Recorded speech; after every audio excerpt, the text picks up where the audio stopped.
ke materi kita tentang gaya-gaya dalam, ya, gaya-gaya dalam. Nah, untuk gaya-gaya dalam atau gaya-gaya internal, kita punya perjanjian tanda yang alhamdulillah secara internasional itu sama.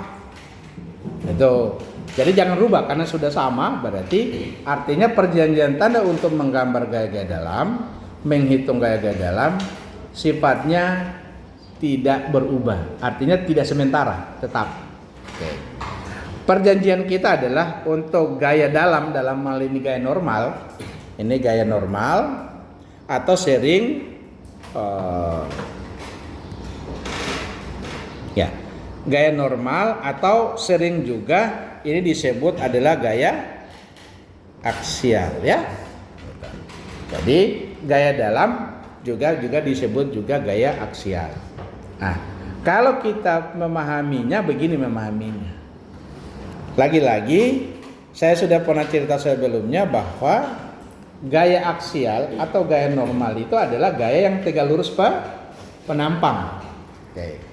Nah, kalau cerita penampang selalu orang pahami ini penampang balok, pasti ini. Penampang kolom kalau dia berdiri, pasti yang ini juga kalau dia kita putar, pasti itu juga penampang. Tidak pernah yang ini penampangnya, no. Jadi selalu penampang di dalam definisi kita semua. Anda baca semua buku, di buku dalam bahasa Inggris atau dalam bahasa apapun, penampang itu selalu tegak lurus terhadap. Nah, jadi definisi gaya aksial adalah gaya yang tegak lurus penampang dan tepat di pusat. Ya, tepat di pusatnya. Makanya saya gambarkan begini, tepat di pusat. Cuma dalam aplikasi dalam kita nanti belajar berhitung, kita cukup gambar begini. Ya, kita cukup gambar begini. Ngertinya, fisiknya kalau Anda pahami itu benar-benar di pusat. Mengapa kalau dia tidak di pusat? Nah, coba bayangkan, kalau seandainya kita punya penampang begini, ini penampang kita, dia tidak di situ kayak di sini. Berarti punya jarak. Artinya dia tidak cukup cuma sebagai gaya terpusat, akan menimbulkan momen. Oke, jadi pengertiannya ini boleh jadi dua gaya. Jadi kalau kita tambahkan, ini kalau kita rubah gaya begini dan tambah satu momen. Tetap jadi gaya aksial adalah gaya yang ini jadi aksial, tetap besarnya sama tapi kemudian tambah momen karena menyebabkan momen di kita punya baloknya. Itu nanti kita belajar. Oh, itu namanya eksentrisitas. Nanti ada belajar di sana mekanika bahan kita belajar. Oke. Jadi pahami dulu sekarang ketika kita cerita tentang gaya normal di sini gaya aksial berarti fisiknya semua berada di pusat penampang. Oke. Nah, karena gaya aksial, jadi untuk menggambar gaya-gaya dalam, kita membedakan. Jadi kalau dia kita tarik, itu bertanda positif.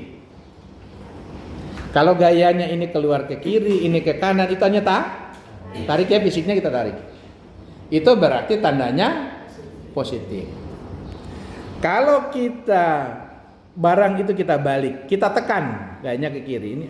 Yang bawah ada ke kiri. Oh, ini enggak. Kalau kita balik, kebalikannya dia ke sini. Kebalikannya kalau dia ke sini berarti tekan. Maka bertanda negatif. Oke? Karena memang kalau kita aplikasikan ke sehari-hari negatif itu jelek ya. Benar ya? Jadi kalau saya bikin gaya begini, menekan begini, sombong. Ya negatif. Ya, sombong itu negatif. Jadi mudah.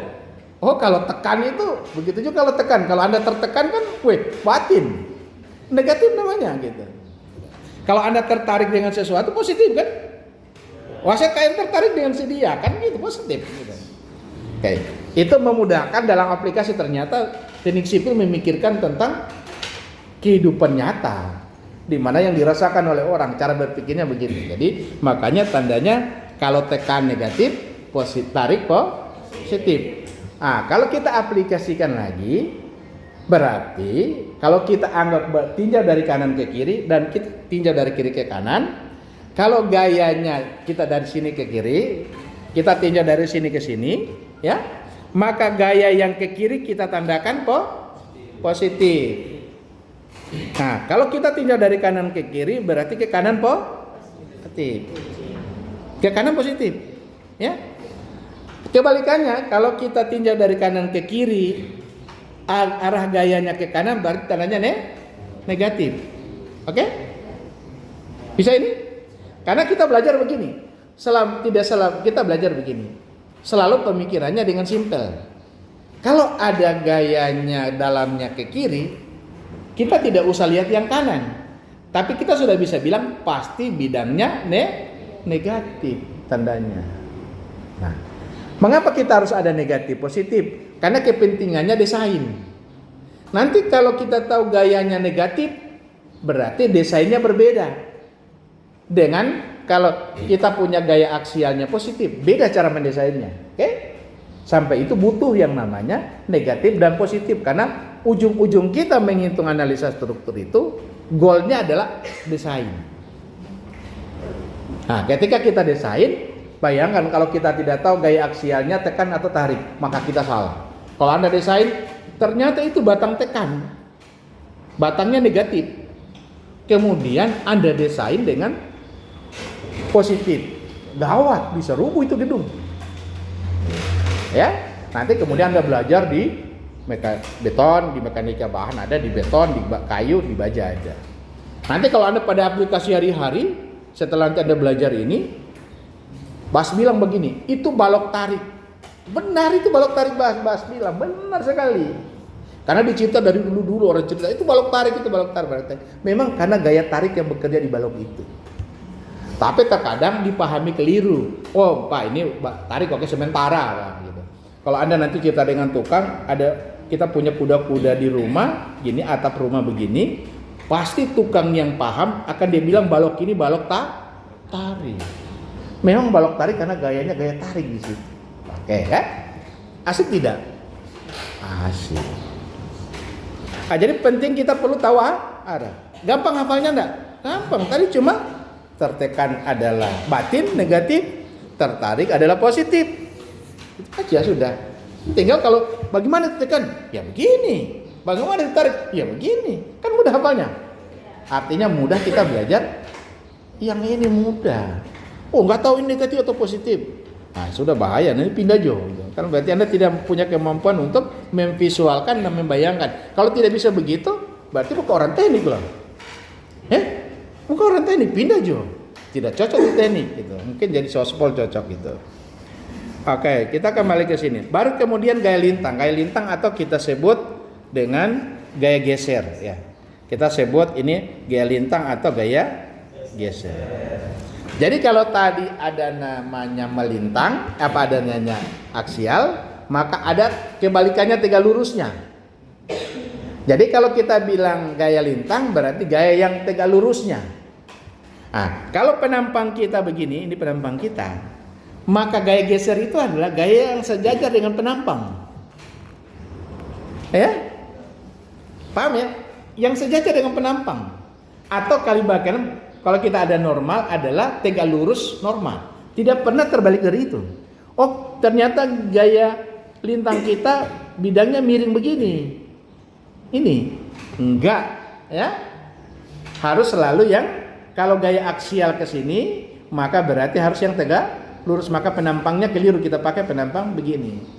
Tapi ada juga gaya, makanya kita sebut gaya lintang, kita tidak sebut geser langsung, karena bisa juga pada bidang miring ini ada geser yang bekerja di mana sejajar dengan bidang. Itu next nanti kita pelajari berikutnya.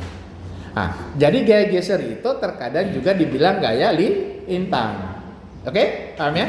Tapi gaya lintang itu akan kalau kita aplikasikan, gaya lintang juga bisa terjadi di sini sejajar dengan kita punya gaya geser itu bisa jadi sejajar dengan kita punya sumbu kita punya gaya normal atau gaya aksial. Bisa.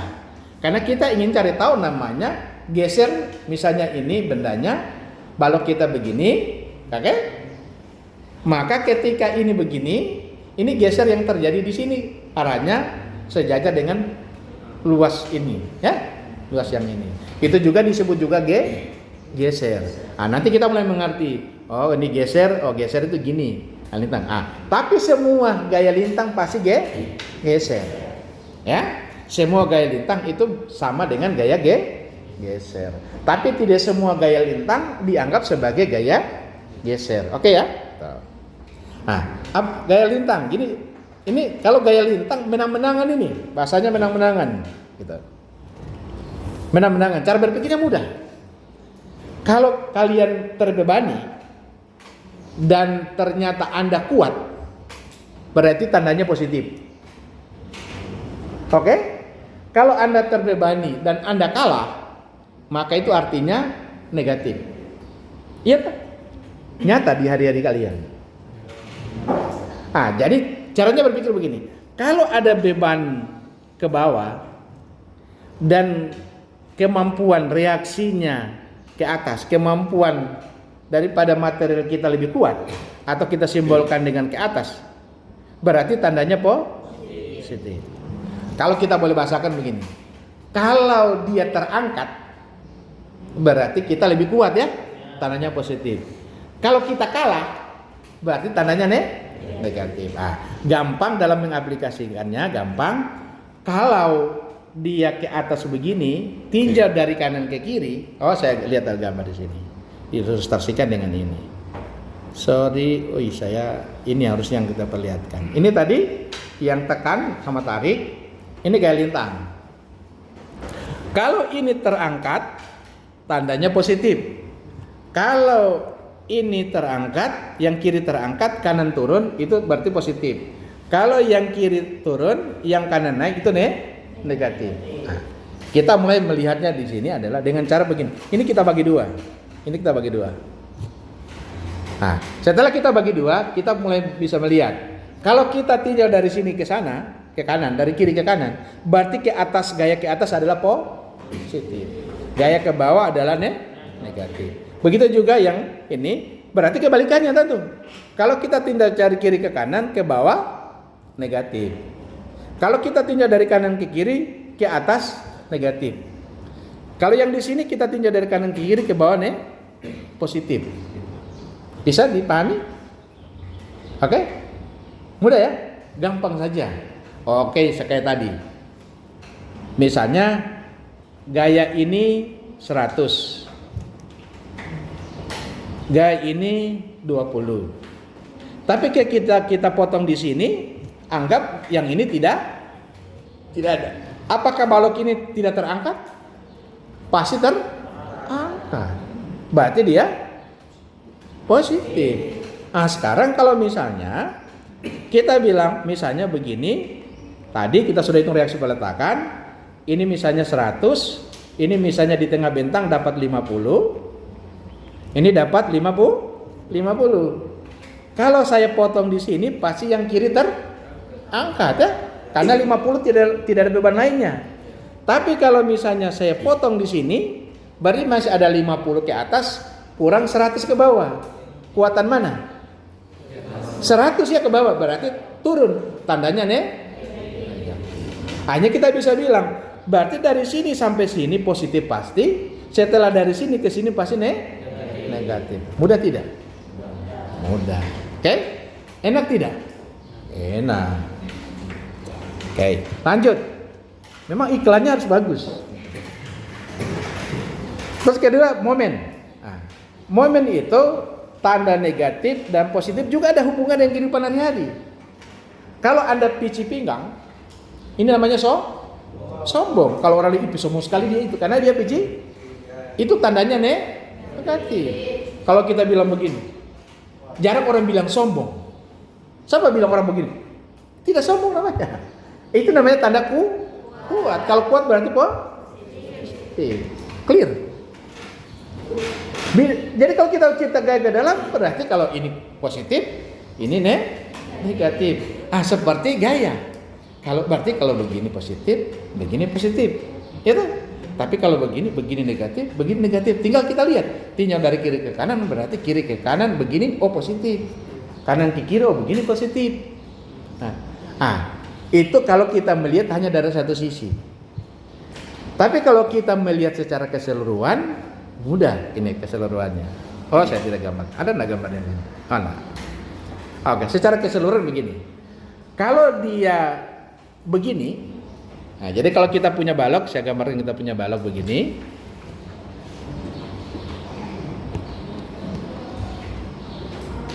Kita ambil balok kita gini. Ini balok, ya. Oke. Kalau balok kita bebani dari atas ke bawah, logikanya dia pasti melendut ke gini. Pasti melendut ke bawah. Melendutnya ke atas. Itu orang gila, ya. Pasti melendutnya ke bawah. Nah, kalau ini saya gambar balok ini lebih besar begini, berarti kalau saya gambar dia begini jadi begini. Oke? Nah, sekarang kalau ini saya bagi, ini saya bagi gini. Ya. Itu yang ini tuh yang saya potong jadi begini. Saya potong simpel yang kecil begini jadi demikian. Oke? Nah, sekarang dalam hal kita punya penyebutan itu ceritanya tadinya kalau saya hubungkan dengan untuk menghafal ini positif, ini negatif. Nah, secara teorinya cara melihatnya dihubungkan dengan kita punya tekan dan tarik. Ya. Sebetulnya momen itu tidak ada gaya yang momen. Hanya ada gaya karena punya jarak terhadap titik yang kita hitung. Maka itu menjadi momen. Karena pernah cari, adakah gaya yang begini di gedung kita? Yang belok-belok itu, ada rotasi? Nggak ada. Mungkin kalau kita visualkan di mesin ada. Karena mesinnya berputar. Punya pusat berat di tempat tertentu, dia berputar. Maka ada momen. Tapi dalam fisik kita, kalau misalnya gedung kita, mana yang momen? Nggak ada di sini ada momen. Mana? Tapi yakin kita bahwa terjadi momen. Mengapa? Karena ada gaya punya jarak. Oke? Nah, kalau misalnya ini balok ini kita bebani, maka dia melentur. Kalau dia melentur, kita yakin terjadi momen. Ya, kalau dia melentur terjadi momen. Mengapa terjadi momen? Karena pasti normal kita akan bilang di sisi atas ini pasti tertekan, sisi bawah ini pasti tertarik. Tidak ada orang bilang kalau kita bikin begini, pasti di atas tertekan, di bawah pasti tertarik. Di tengah-tengah normalnya tidak mengalami perubahan. Ya, normalnya tidak mengalami perubahan. Jadi kalau kita bikin begini, berarti posisinya di atas tertekan, di bawah tertarik. Pengambilan tanda positif itu adalah diambil yang bawah. Kalau tertekan tandanya negatif, tertarik positif, maka diambil sisi bawah ini positif, ini negatif. Maka diambil sisi bawah ini positif. Sehingga kalau dia melentur ke bawah, maka pasti bidang momennya positif. Oke? Jadi kalau visualnya kalau kita memahami, oh ini melendut ke bawah, pasti negatif. Kalau kita misalnya model cantilever begini, kita bebani begini, pasti melenturnya begini kan? Pasti melenturnya begini. Sisi tertarik yang mana? Sisi atas. Sisi tertekan mana? Bawah. Tekan apa? Negatif. Tarik positif. Maka mengapa tandanya negatif? Karena dipakai sisi bawahnya. Penggambarannya. Maka diambil tanda berarti melendut ke bawah, artinya bahwa tanda bidang momennya negatif. Jadi saya visualkan pengertiannya tentang negatif. Kalau kita bilang bidang momennya negatif, Anda harus punya pemahaman bahwa berarti tertarik di sisi bawah, tertekan di sisi atas. Oke? Kalau dibilang-bilang Anda dengar momennya negatif, berarti sisi atas posisinya tertarik dan sisi bawahnya tertekan. Apa hubungannya dengan aplikasi? Itu akan hubungannya ketika kita mau cetak beton, kita cetak kayu. Nanti baloknya melendut ke bawah begini. Berarti sisi bawah yang tertarik, sisi atas tertekan. Kalau kalian nanti belajar beton itu kuat terhadap tarik, tidak kuat terhadap tekan, tidak kuat terhadap tarik. Berarti logikanya kalau kita pasang besi tujuannya untuk membantu yang lemah terhadap tarik. Oh, beton kalau balok tertarik di sisi bawah, maka berarti besi kita tempatkan di sisi bawah, menutupi kekurangan beton. Mengapa tidak perlu taruh di sisi atas? Karena ternyata beton mampu kuat terhadap nah, itu filosofinya. Maka berarti kita belajar tentang negatif positifnya momen, hubungannya nanti dengan aplikasi. Wow, ini bidang momennya paling terjadi positif. Maka berarti tulangannya kalau kita masa di atas 2, di bawah 1. Sedangkan ini positif, harusnya di bawah lebih banyak daripada di atas. Gitu logika yang muncul. Kalau Anda punya pemahaman begitu, enak tidak? Enak. Betapa berguna kalian belajar analisa struktur. Kalau Anda tidak punya ilmu analisa struktur, gimana Anda bisa melihat konstruksi ketika Anda lihat, atau Anda lihat gambar? Oh, kayaknya ini gambarnya keliru. Oh, ini kan yang gambar ini dari ITB. Nggak bisa begitu. Mau ITB mau dari negeri manapun. Jangankan sekalipun yang gambar adalah malaikat. Iya. Karena kalau malaikat bikin dia gambar ternyata melanggar hukum alam, malaikat itu dipertanyakan kemalaikatannya. Iya kan? Iya, masa? Nggak bisa. Jadi posisinya begitu ya. Jadi itu intinya kita belajar ini. Maka betapa penting kita memahami tentang itu gaya-gaya dalam. Artinya Anda mulai membayangkan gaya-gaya dalam itu gaya yang terjadi di dalam. Kalau ini saya lenturkan begini, terlihat saya punya tangan ini ada gaya yang saya berikan, tapi saya punya pen tidak mengalami apa-apa terlihat. Tapi yakin saja bahwa di dalam terjadi gaya-gaya. Oke? Mengapa dia masih bisa tidak melentur? Karena ternyata kemampuan material itu masih lebih kuat dari gaya yang kita kasih. Tujuan kita apa? Mendesain ini supaya kuat. Kuat terhadap apa? Beban yang kita kasih. Bayangkan kalau kita tidak tahu berapa gaya yang terjadi di sini. Bagaimana kita desain pen ini? Nggak bisa. Oke?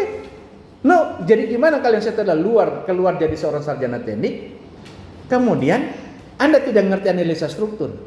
Baru bagaimana Anda bisa memahami? Oh, saya bukan yang mendesain. Minimal kau sebagai pengawas ngerti. Oh, ini tekan, ini tarik. Jangan begini, bro. Nah, gitu. Kalau kita tahu analisa struktur, makanya orang yang jelek analisa struktur, ketika selesai di dunia sana, di luar sana, hampa melihat konstruksi. Itu. Oke? Maka betapa penting analisa struktur. Bayangkan kalau ini, mulai sekarang harus begini. Kalau tanya sama saya, sarjana teknik yang tidak lulus di teknik sipil, tidak tahu analisa struktur, tidak layak punya gelar ST. Saya bilang. Dan itu prakteknya. Oh, enggak begitu gitu. Saya bilang tidak. Mengapa? Coba bayangkan. Yang kalian nanti kerjakan di sana semua bentuknya fisik. Fisik itu diperoleh dari adanya analisa struktur. Wah, sudah kalau begitu tidak usah kita baca analisa struktur. Gampang. Apa caranya? Kita bikin gedung lantai. Kolom kita bikin 10 meter kali 10 meter. Nah, perlu. Kan tidak perlu. Nyampur belajar kalian bikinnya 10 meter kali 10 meter. Atau besar tidak masuk akal. 1 meter kali 1 meter itu. Pasti aman. Supaya ada bagus, kita tambah besi banyak-banyak. Kan bukan itu tujuan kita ada di bangku sini. Tujuan kita adalah berapa gaya yang terjadi di kolom, maka kita butuh kolom cuma segini. Dan kita punya keyakinan tidak mungkin gaya di kolom lebih besar. Contoh, ruang kelas. Kita punya keyakinan bahwa yang nanti masuk ke ruang kelas ini adalah cuma mahasiswa. Mungkin suatu saat berubah jadi perpustakaan, oke. Tapi kan tidak mungkin akan terjadi bahwa tiba-tiba di sini dia taruh bulldozer. Kan tidak mungkin. Berarti bahwa tidak mungkin beban yang kita sudah rencanakan terlampaui karena fungsinya cuma ruang kelas. Berarti kalau kita desain, kita punya keyakinan dimensi cuma cukup segini. Mengapa? Karena kita punya beban cuma segini. Anda bayangkan kalau Anda cerita dimensi kebutuhan, tapi Anda tidak tahu, kalian punya gaya yang bekerja sama dengan di rumah. Makanya orang analisa struktur ini orang paling stabil. Ya, kan dia di rumah. Yuk bagaimana ceritamu? Anda punya pendapatan kurang, Anda punya kebutuhan banyak. Kan aneh orang analisa struktur. Ya tuh, aneh. Orang analisa struktur mau gila, nggak mungkin gila. Karena belajar teori alam. Selalu bicara tentang keseimbangan. Wah iyalah, tentu ada hasil dan pendapatan. Seimbang. Kalau terlalu banyak pengeluaran, utang yang banyak. Utang pendapatan. Jadi, dan orang teknik sipil yang punya analisis itu bagus, susah dia ada tekanan batin. Karena dia akan selalu tahu bagaimana mendesain batinnya supaya mampu menahan gaya luar. Itunya. Itu kalau diaplikasikan itu dengan baik. Oke, nah itu. Oke, sudah ya, bisa ya? Nah, jadi sederhananya bahwa sekarang kita sudah bisa mudah. Hafalnya kan mudah kan? Putar kiri, gaya dalam negatif atau positif? Harusnya kalian sudah bisa. Oh, putar kiri. Oh, negatif Pak. Harus sudah bisa begitu. Saya tanya kembali kalian, Anda bisa hafal itu enggak? Kalau Anda bangun dari tidur ditanya harusnya bisa jawab. Kalau cuma bilang, Kiri, positif. Oh, negatif. Nah, gitu. Clear ya? Apa susahnya? Makanya buku yang insya Allah sampai dengan hari kiamat tidak akan berubah itu buku analisa struktur. Oke? Tidak akan berubah itu dalam niat kami. Tapi kalau yang lain-lain bisa berubah-ubah. Sekarang ceritanya, mana lebih mudah? Yang berubah-ubah kalian pelajari atau yang tidak berubah? Ya tidak berubah. Maka tidak masuk akal kalau Anda tidak bisa. Masa yang berubah-ubah Anda boleh, yang tidak berubah Anda boleh? Itu cuma karena apa penyebabnya? Karena malas dan tidak paham. Nah, kita sampai jam berapa? 9.30. Oke, masih banyak waktu. Sekarang kita masuk ke gaya-gaya.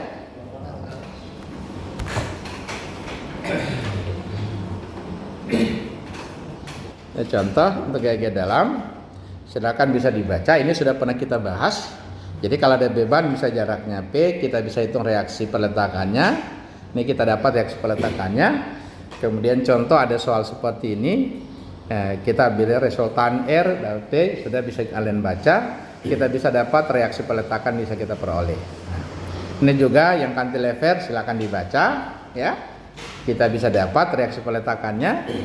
Nah, ini yang di sini masih pakai sigma momen karena itu tuh kita belajar dasarnya. Setelah kita tahu sigma momen mengerti dengan baik, maka kita sudah bisa langsung pakai rumus yang ya kali B per L, P kali B per L dan seterusnya ya.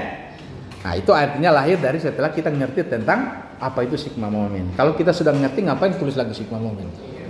Ngapain? Ya? Oke. Tapi itu penting sekali supaya kita bisa membuat namanya persamaan. Kalau kita tidak tahu tentang itu, maka kita tidak bisa ngerti tentang membuat persamaan momen. Nah, itu kita butuhkan. Nah, kita masuk ke gaya dalam. Jadi, nanti kalian baca di sini.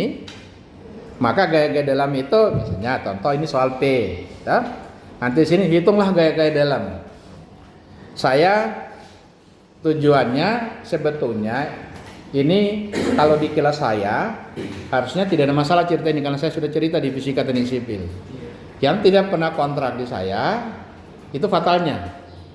Ya. Tidak belajar ini itu fatalnya, maka ada kesulitan. Tapi kalian butuh ekstra. Kalian baca ini dengan penjelasan saya tadi, insya Allah bisa. Nanti saya lanjut, kita akan cari yang paling mudahnya. Mudahnya iklannya begini. Kalau Anda sudah bisa hitung reaksi peletakan, berarti Anda sudah bisa menggambar gaya lintang, sudah bisa menggambar bidang momen. Asik tidak? Asik. Okay. Ada teorinya begini. Silakan Anda baca ini ya. Maaf yang tidak pernah kuliah di saya, yang fisikanya tolong baca ini. Nanti kalau ada yang tidak paham, kalian tanya di grup. Atau masih kalian butuh pemahaman lebih, ada takdir di sini. Takdir akan menjelaskan yang itu. Oke? Ya. Jadi kita masuk ke sini. Caranya begini. Saya langsung aplikasikan di sini. Anda jangan dulu lihat gambarnya. Oke? Jangan dulu lihat gambarnya. Anggap ini sesuatu yang sudah benar. Tapi mari kita lihat lagi. Kalian sudah dapat gaya ini ke atas. Ini gaya yang benar sudah dapat ini ke atas. Kita mau gambar gaya-gaya dalam. Mulai gaya lintang dulu. Gaya lintang. Kita gambar gaya lintang di sini. Jadi cara melihatnya begini. Mulai dari titik sini. Kita taruh titik. RA ke atas. Berarti positif. Oke, positif kita ikut gambar ke atas. Kita tarik garis ke atas. Terus titik. Baru kita mulai. Sekarang sudah sebesar PB per L. Selanjutnya kita geser dari titik A, geser ke kanan. Tidak ada gaya lain, berarti masih lurus terus. Terus sampai di sini. Sampai di situ ada beban P. Sekarang kita lihat PB per L ke atas. P ke bawah. Berarti PB positif kurang P. Ternyata kalau PB positif kita kurang P, hasilnya ke bawah. Dapat nilainya sebutnya PA per L. Jadi PB per L kita kurang dengan P, hasilnya sama dengan PA per L. Ini dapat karena ini kurang dapatnya negatif. Berarti kita gambar ke bawah. Lanjut kita ke kanan terus. Tidak ada gaya lain terus. Selesai. Atau kita gambar dengan cara satu dari kiri, satu dari kanan. Yang dari kiri kita sudah dapat, sekarang dari kanan. Kita lihat ini PA. Dari kanan ke kiri ke atas ini. Ini arah gayanya ke atas, tapi kita dari kanan ke kiri, berarti tandanya negatif. Gambar ke bawah tidak ada gaya lain terus. Tinggal hubungkan sana dengan ini, clear. Gampang gambar gaya lintang. Selesai ya, mudah ya. Ini ada satu. Kalau Anda belajar nanti di kelas yang lain, jadi bahwa gaya lintang adalah turunan pertama dari momen. Jadi gaya lintang Qx itu sama dengan turunan pertama dari momen mx per dx. Oke? Nah, berarti kita boleh balik. Berarti momen sama dengan integral daripada gaya lintang dx. Oke? Karena anti turunan adalah integral. Anti integral ada turunan. Kalau kita sudah cerita tentang integral, berarti fisiknya apa? Kalau saya tambah ada batas A sampai B, fisiknya apa? Anda ngerti? Ada yang ngerti tentang integral? Integral itu kalau kita pasang fisiknya, pasang batasnya, itu artinya apa?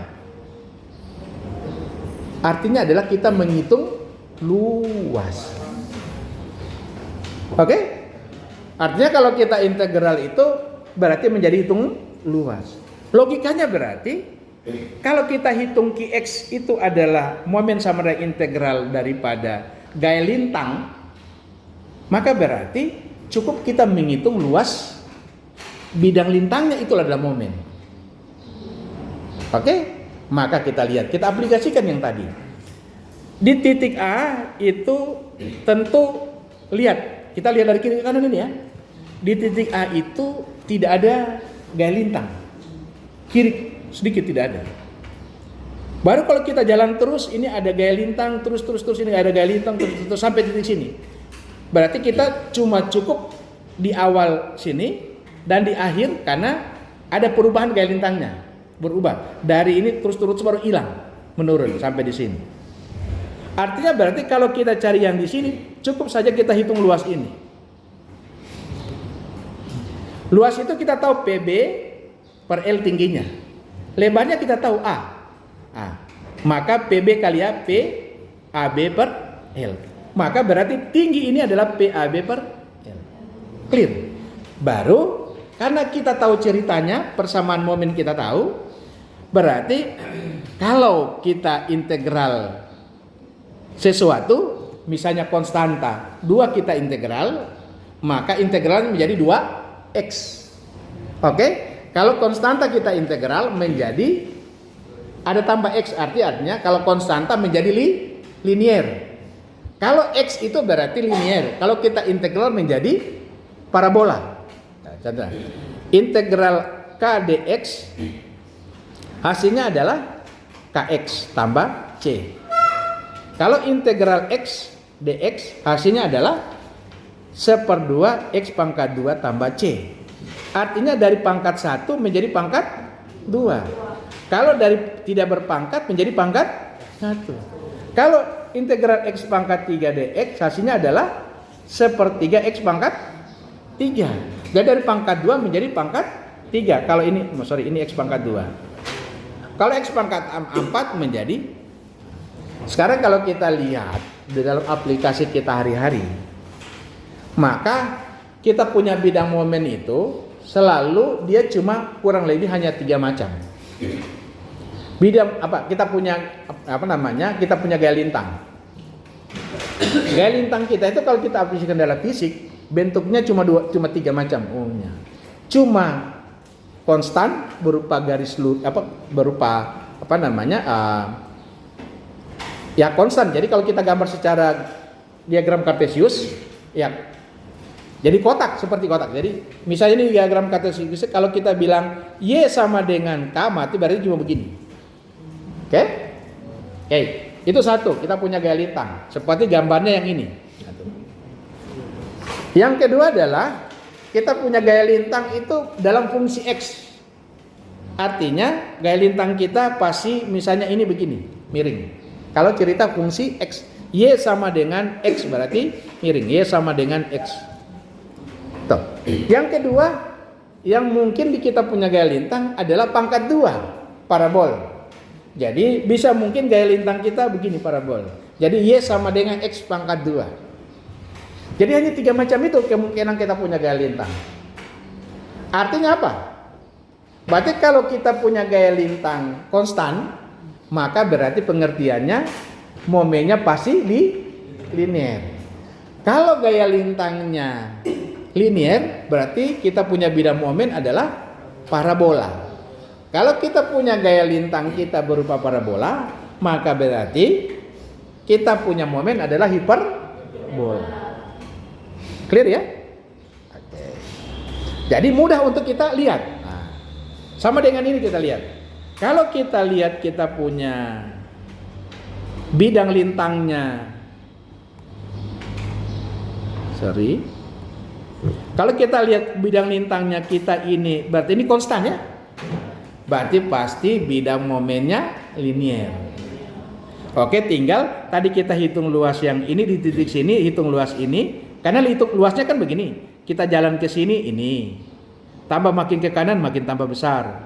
Tambah ke kanan lagi tambah besar. Makin ke kanan makin ke kanan sampai di sini semua ini. Maka cukup kita gambar yang di sini berapa adalah luas yang itu. Dapat kita luas itu adalah PB per L. Lebarnya A, panjangnya A. Jadi PA B per L segini. Jadi cukup kita tarik ini sebesar tingginya PAB per L. Baru tinggal di titik sini tidak ada gaya lintangnya 0. Berarti bidang momennya 0. Tinggal kita tarik garis. Oh begitu gambar bidang momen. Nah, cara melihat kedua adalah kalau kita lihat bidang gesernya, bidang lintangnya begini, pasti hasilnya ini adalah linear, miring. Oke? Bisa tidak? Mudah tidak? Mudah. Nah, cara mendapatkan kalau kita bikin dengan persamaan, caranya seperti ini. Kalian baca di sini. Kalian baca ini. Maka cara mendapatkan gaya dalam itu Anda boleh pakai ini di sini. Berarti momen sama dengan kita momen. Jadi cara berpikirnya nanti takdir dikasih tahu ke mereka. Karena kalau kalian tidak bisa membuat persamaan momen ini begini, tidak ngerti tentang ini, saya punya Pak apa susahnya yang ini? Tidak susah yang ini. Karena namanya momen di X. Jadi kita momen pada sejauh X. Kalau pemahaman tentang pengertian tentang momen tahu tuh gaya kali jarak. Nah, jadi kalau kita aplikasikan misalnya contoh ini, kita mau momen, berarti kalau kita lihat cara melihatnya dari A ke C sampai B. Dari A ke C itu tiada perubahan gaya. Tapi ketika C sampai B sudah ada tambah gaya 1. Tadi kalau dari A kita jalan cuma ada RA. Makin ke kanan tidak ada, RA saja yang ada. Nanti kita lewat titik C baru ada P. Artinya bahwa kalau kita membuat persamaan, berarti bahwa persamaan yang dari sini A ke B pasti persamaannya sama. Karena tidak ada perubahan. Tapi ketika keluar lewat dari C, ada beban P, berarti persamaan berubah. Sudah ada ketambahan beban P. Nah, cara berpikirnya begini.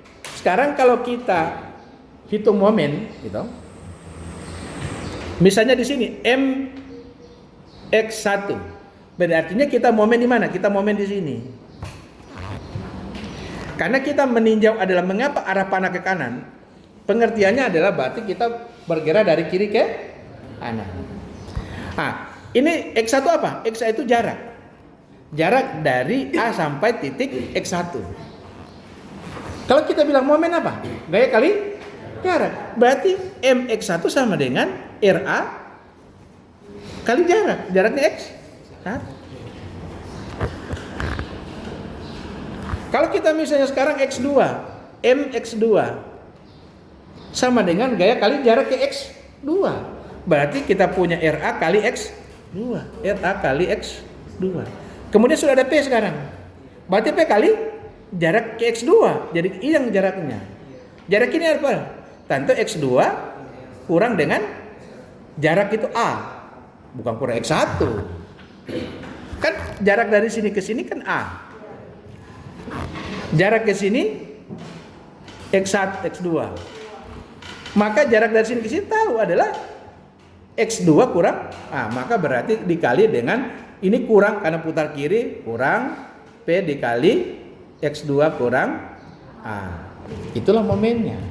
Begitu cara membuat persamaan momen. Bisa tidak? Yang dipegang itu satu. Kalau MX berarti momen di titik X. Jadi kalau menghitung momen di X berarti semua gaya yang punya jarak ke X itu kita hitung. Clear ya? Nah, cuma caranya adalah kalau kita menghitung gaya-gaya dalam,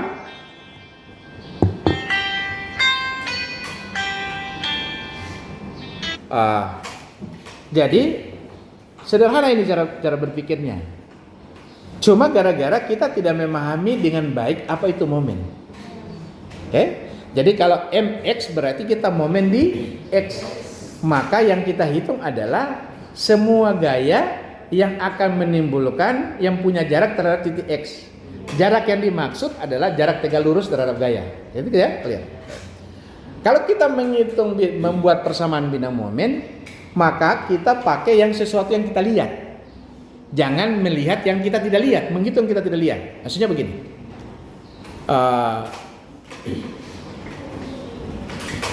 Ini saya hapus.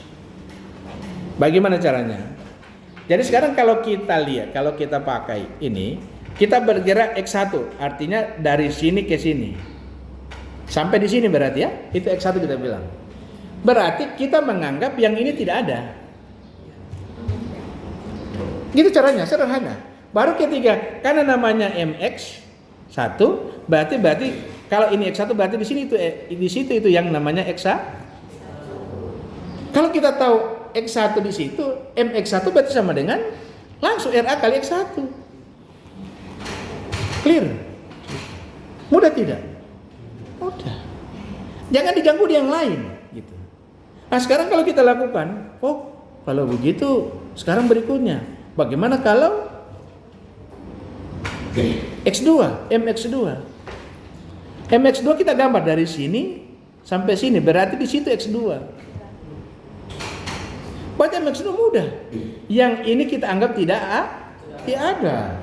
Jangan dilahirkan yang itu. Kita lihat yang kita sudah lihat. Yang kita tidak pernah lihat kan tidak ada. Kan kita jalan dari sini lihat, sebelah tidak ada. Nggak usah lihat kan tidak ada.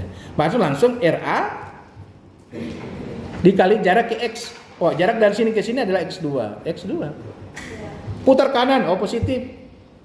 Kemudian sekarang ini ada jalan, ada P. P jaraknya dari P ke X2. Berarti jaraknya yang ini. Logikanya apa? Kalau kita tahu ini, sini kita tahu adalah A, ini kita tahu X2, maka berarti apa? X2 kurang A. Logika begitu. Maka berarti langsung kurang P kali X2 kurang A. Clear? Itulah persamaan kalau Anda tidak bisa membuat persamaan momen, kelemahannya di mana? Kalian nanti kesulitan ketika masuk belajar mekanika bahan, di mana di dalamnya ada materi tentang menghitung deformasi, lendutan dan rotasi. Nah, kalau itu Anda tidak bisa menghitung lendutan dan rotasi, maka akan fatal untuk selanjutnya. Oke? Maka tetap kalian harus, walaupun saya ajarkan yang simpel, tapi itu punya dasar yang kuat. Jadi momen adalah sama dengan gaya lintang luas daripada bidang lintang. Bidang momen sama dengan gaya momen akan sama saja dengan luas daripada bidang lintang. Karena pengertiannya dari mana? Momen adalah turunan integral daripada gaya lintang, atau gaya lintang adalah turunan dari momen. Ya? Berarti boleh toh? Nah, kita lanjut di sini, kita lanjut. Kita lihat berikutnya. Ini sudah. Nah, kita lihat soal ini. Nah, soal ini untuk reaksi peletakan, kita pakai dengan sigma momen. Karena itu penting untuk kita belajar begini ya. Nah, padahal bahwa kalau kita pelajari dengan yang kita sudah pelajari sebelumnya, kan ini mudah lah. Langsung akibat yang beban ini, yang resultan yang R, kita langsung, oh ini ke sini, ini ke sini, berarti ini di tengah bentang, berarti cukup R per 2. Ini R per 2. Sudah.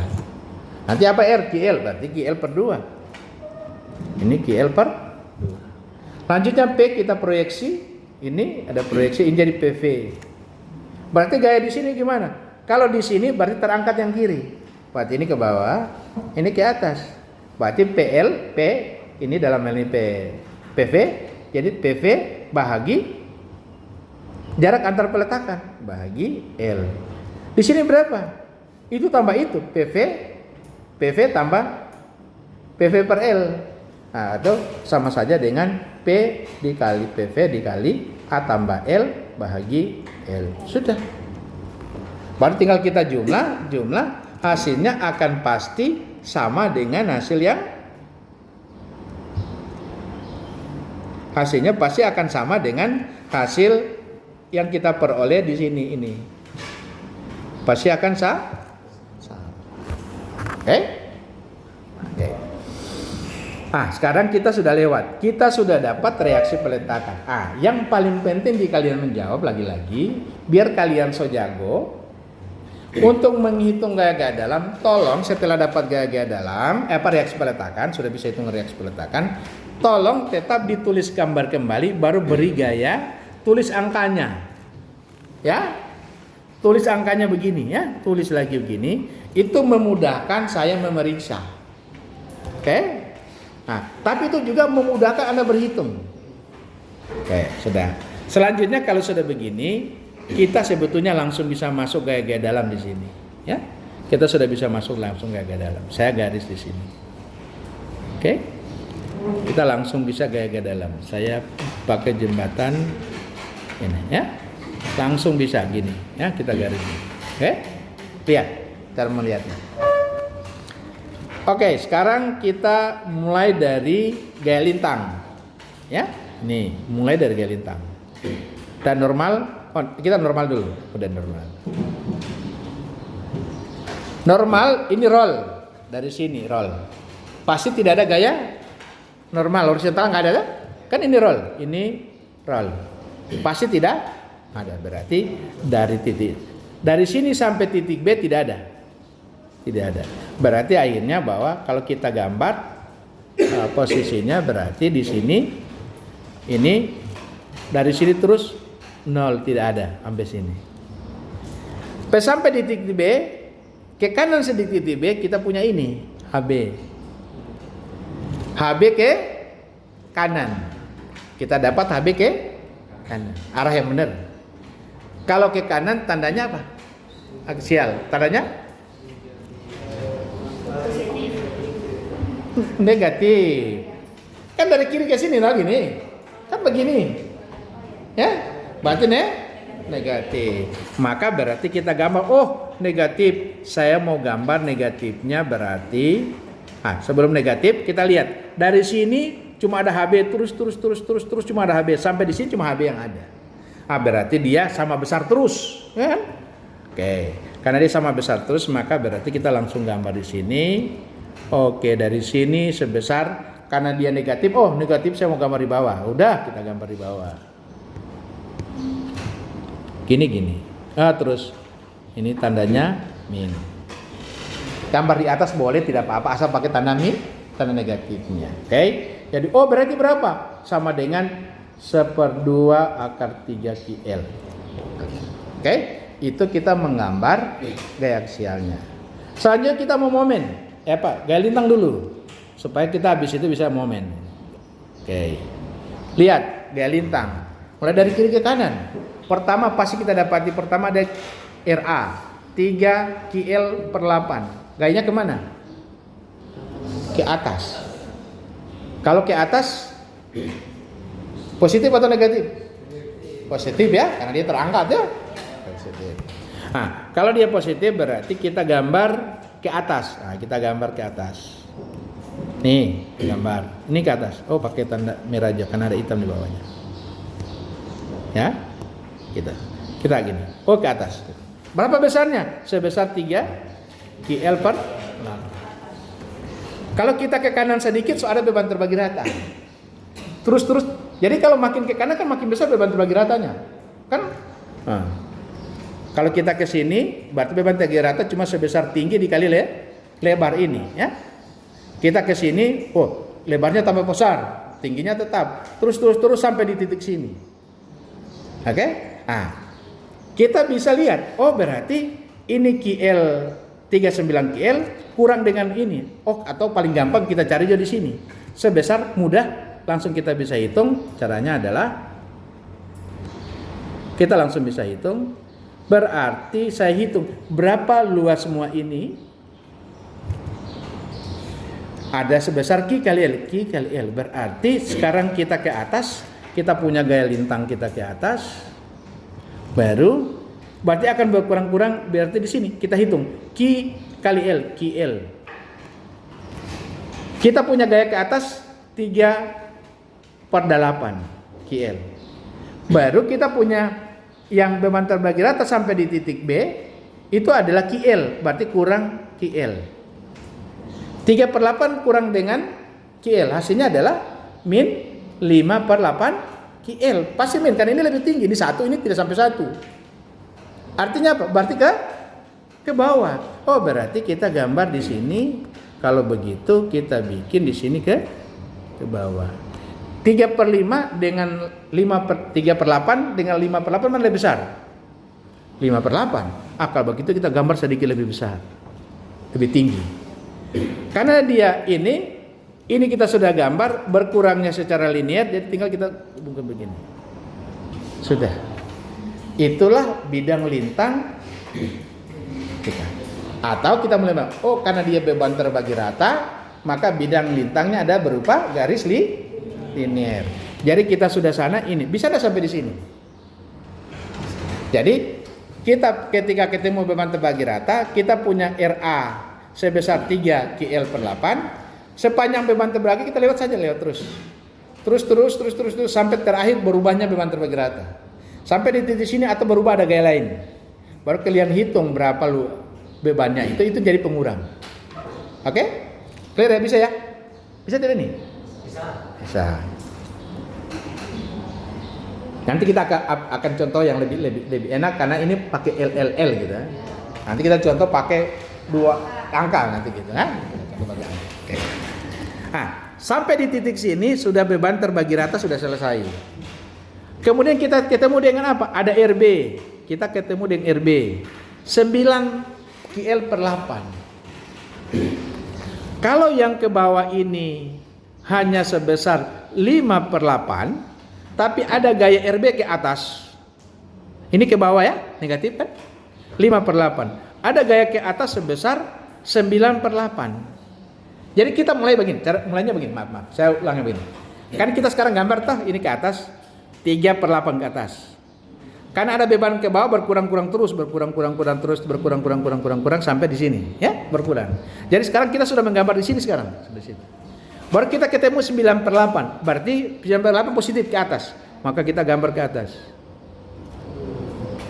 Karena logikanya 5/8 ke bawah, di sini 5/8, kalau 9/8 berarti lewat ke atas gitu. Sampai di situ stop. Ini berarti 9/8 kita kurangi dengan 5/8. Hasilnya adalah 4 atau 1/2. Berarti ini 1/2 KL. Lanjut, kosong, tidak ada, berarti lurus. Habis. Sampai di sini dia pasti turun ulang ke bawah karena ketemu dengan PV. PV ke bawah kan? PV berapa? 1/2. Sampai di sini 1/2. Kemudian karena PV ke bawah dia turun. Oh, jadi 0. Maka gambarnya begini. Sehingga kita punya bidang lintang yang ini menjadi begini. Ini gambarnya positif, negatif. Positif ini adalah KL per. Oke? Bisa. Berarti sesungguhnya kalau kita sudah bisa menghitung reaksi peletakan, bisa gambar gaya-gaya. Nah, kalau kita sudah bisa gaya lintang, sudah bisa menggambar gaya lintang, berarti kita sudah bisa menggambar bidang momen. Nah, Kita lanjut. Saya maju sedikit supaya tidak kelihatan yang bawah. Oke. Berarti kita lagi-lagi mulai bikin ini, kita tambah garisnya. Ini ada 0, kita garis. Gini. Ya, lanjutan dari atas. Intinya kita bikin ini untuk momen. Jadi supaya keren kita tulis bahasanya pakai bahasa Inggris, bending moment diagram. Supaya keren ya. Makanya kalau ketemu di yang lain BMF, BMD, BMD itu bidang itu bending moment berarti. Oke. Itu kita pakai ini bidang momen. Nah, sekarang kita lihat yang atasnya. Bidang momen adalah sama dengan integral daripada gaya lintang. Berarti sama saja dengan luas gaya lintang. Kita mulai dari titik A di sini. Saya pakai warna biru. Di sini ya. Nah, titik situ. Di titik situ bayangannya tidak ada gaya lintang, kan? Ini gaya lintang RA. Sedikit aja di situ, berarti tidak ada gaya lintangnya. Nah, kita mulai dari situ berarti 0. Oke? Kan kita tidak bisa hitung luas. Luas itu adalah tinggi kali lebar, panjang kali lebar. Kalau cuma ada tinggi saja, tidak ada lebarnya, berarti lebarnya 0. Maka berarti bidang momennya sini 0. Sama kita tahu, karena itu sendi pasti bidang momen, pasti sendi di sendi pasti bidang momennya 0, ya. Kayak momennya, kayak dalam momennya pasti 0. Ah, sudah sini 0. Clear. Baru kita lihat ke kanan. Kita sampai di batas ini. Supaya enak, kita ke batas-batasnya saja perubahan-perubahannya. Ah, berarti kita butuh hitung luas ini. Berapa luas itu? Ah, kita tidak tahu luas itu berapa. Karena kita hanya punya tinggi 3/9. 3/8. Tapi kita tidak tahu jarak ini. Maka kita perlu hitung berapa jarak ini. Berapa jarak ini? Kalau tidak tahu pakai perbandingan segitiga sebangun. Atau yang paling gampang adalah sudah, kita caranya adalah ini 3/8. Karena panjang dari sini sampai ini adalah L, maka cukup saja 3/8 ini kita bagi dengan apa? 3/8 cukup kita bagi dengan kita punya beban Q. Kalau 3/8 kita bagi dengan Q, hasilnya ini tinggal 3/8 L. Mengapa begitu logikanya? Mulai begini. Kalau kalian gambar, ini ada gaya ini ke atas, saya bikin dulu ya supaya fisiknya kalian paham dengan baik. Jadi ini ada gaya ke atas, gaya lintang, baru berkurang ke sini sampai 0. Oke? Jadi kapan dia 0? Ketika luasan ini sama dengan 3/8. Maaf, bukan luasan. Kapan dia 0? Ketika ini berkurang ke sampai 0. Kapan akan berkurang? Berarti sampai di sini dia 0. Kapan dia 0? Kan harus berkurang sampai di sini. Oke? Pasti di sini dia 0.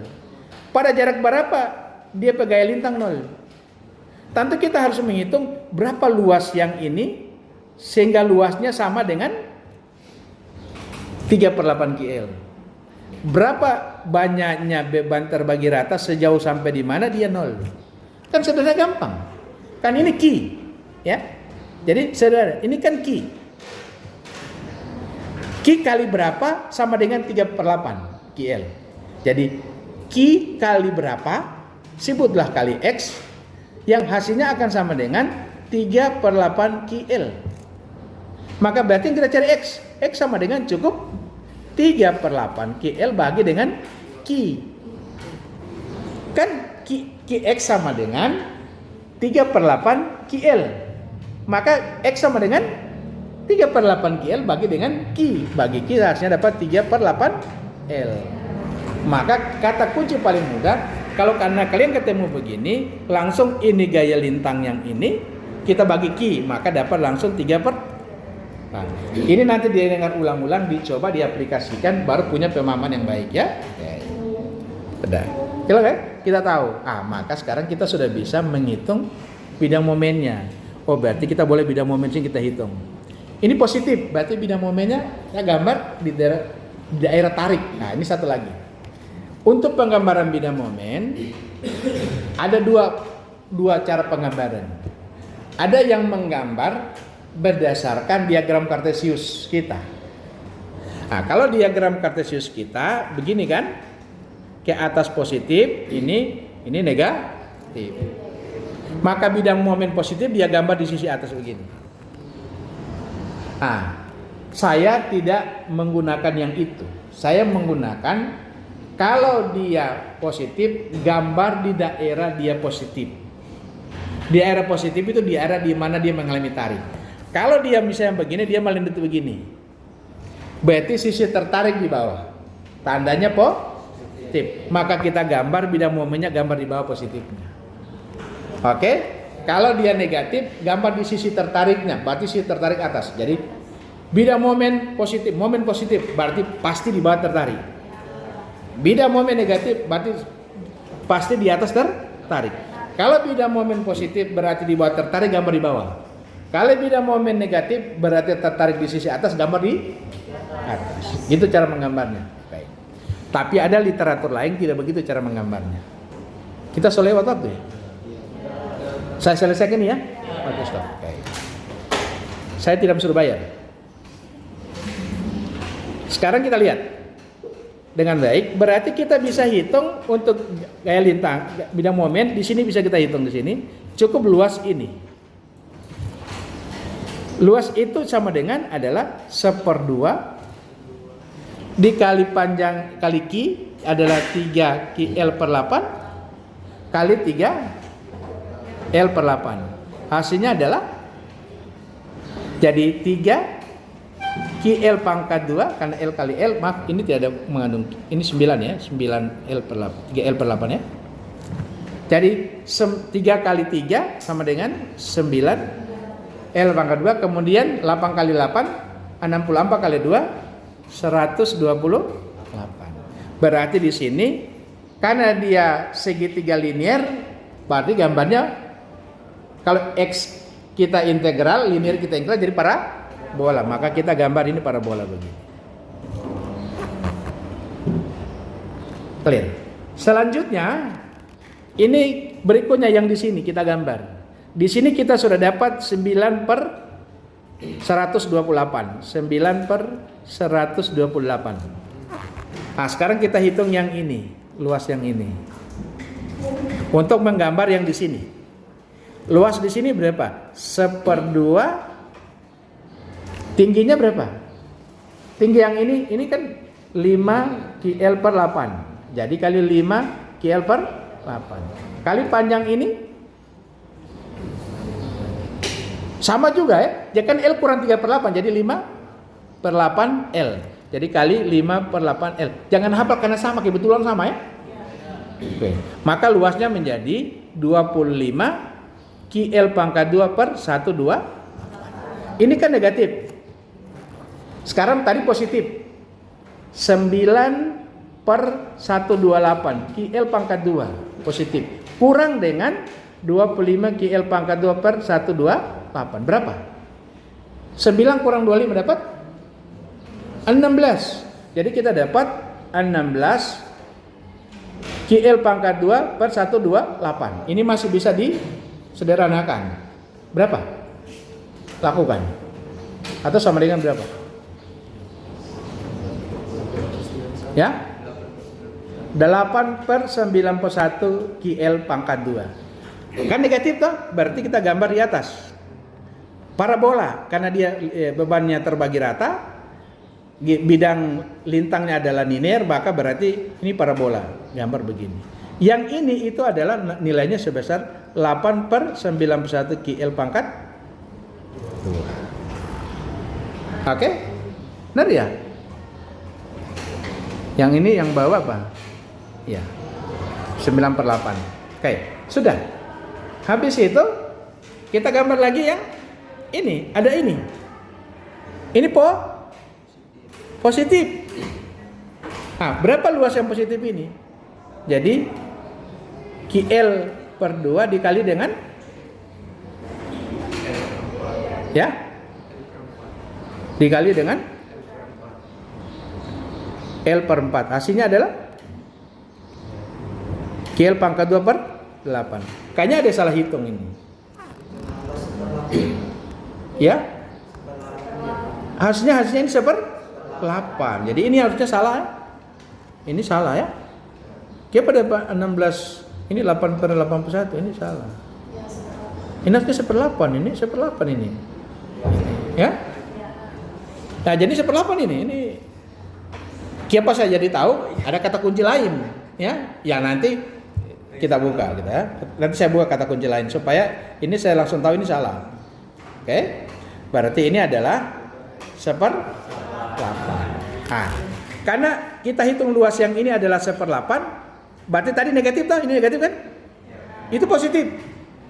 Dikurangi sebesar QL pangkat 2/8, jadi 0. Itu gambar.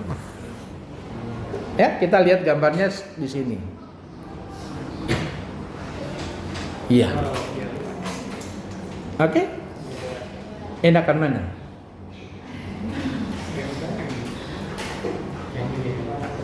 Yang cerita yang ini.